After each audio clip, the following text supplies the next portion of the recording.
What's going on, guys? Welcome back to another Destiny 2 video, and today we're going to be talking about the Crucible once again and in Destiny 2. So in my last video, you guys haven't seen it, I recommend go watching it. I talked about the Vigilance Swing and my personal opinion about it and how it can be just slightly nerfed a little bit, not nerfed so like it's in the grave or whatever, but like just nerfed down a little bit. But in today's video, I want to give you guys some thoughts I have with the Crucible right now, as Warmind has been out for a couple of weeks now, and what we can look for in September's DLC later on here in a few months. So to start with, Iron Banner is making a return in Season 3 for the first time ever right now today, and I believe it will kick off 10 a.m. Eastern time, something at the same time as they always roll out their weekly reset. So if you like Iron Banner, it is 6v6. The game mode will be Control.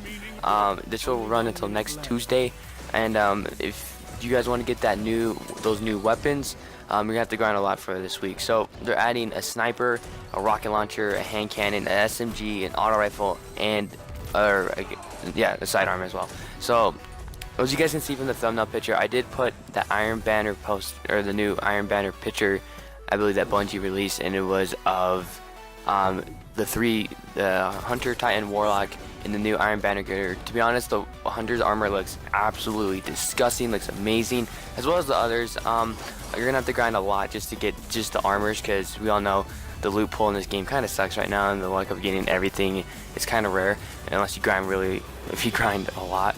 But yeah, so how this is gonna change up from the past few Iron Banners is it's, as you guys been into Destiny right now, the Vanguard and Crucible vendors like Lord Shaxx and Zavala have rewards, and to get those rewards you have to hit a certain rank with them.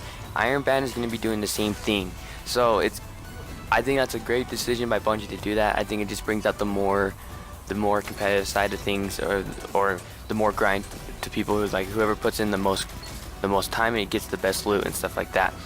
Another thing is, from that if you guys can see from the thumbnail, was the Fleet Guardians were on the familiar map from D1, and that is Bannerfall, guys. Bannerfall was one of my most favorite maps. It was I believe it came out in the Taken King expansion, and it was a super fun map to play on. It was I don't know, just it felt like you fight it in the tower, and the old tower in D1, but really it wasn't. But the sniping lanes were amazing on that map, as long as the gunplay and the super play on that map were just phenomenal. I loved it whenever it came to Trials, and Trials was way different back then, and that's what I want to talk about too, is Trials coming in September, and what my thoughts are about it and what they can do to fix it a little bit.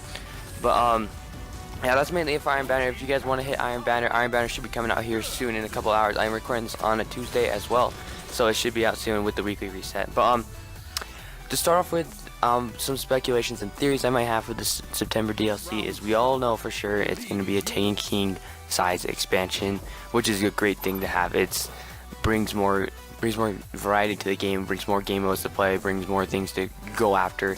And from the roadmap, if you guys have seen the roadmap Bungie put out on, I believe, Twitter, and how it was a really big thing to see that they actually moved it to, they had some events from from June to September, and I'm gonna read some stuff that they said July, the Solace of Heroes seasonal event.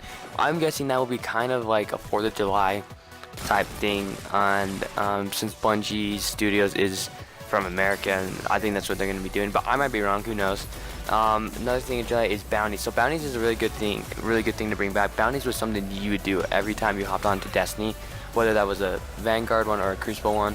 I personally loved the Crucible bounties that were in D1. I think it just brought a lot of fun to the game and to Neglector.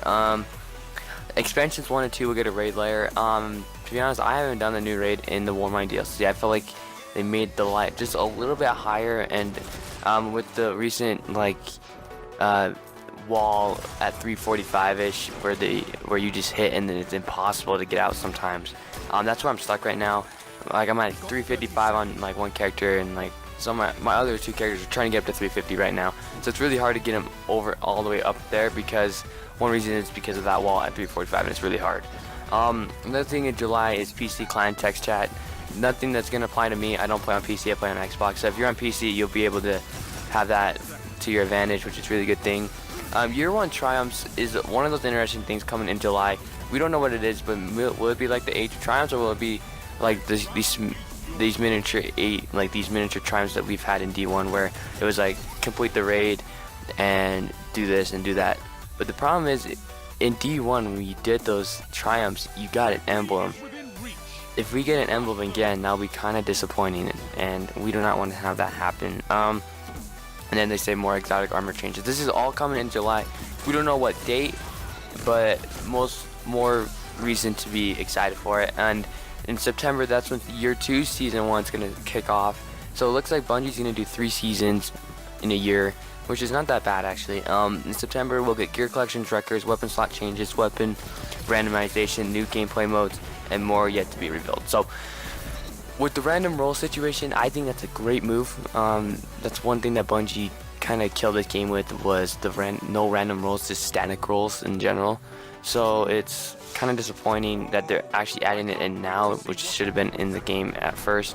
But who knows what they were thinking. But what my theory is, I would like to see Bungie release more 3v3 game modes, and the reason why for this is because 3v3 is always good in FPS shooters. If you were to look at many other FPS shooters like Halo, for example, Bungie was the creator of Halo, and they added multi-team.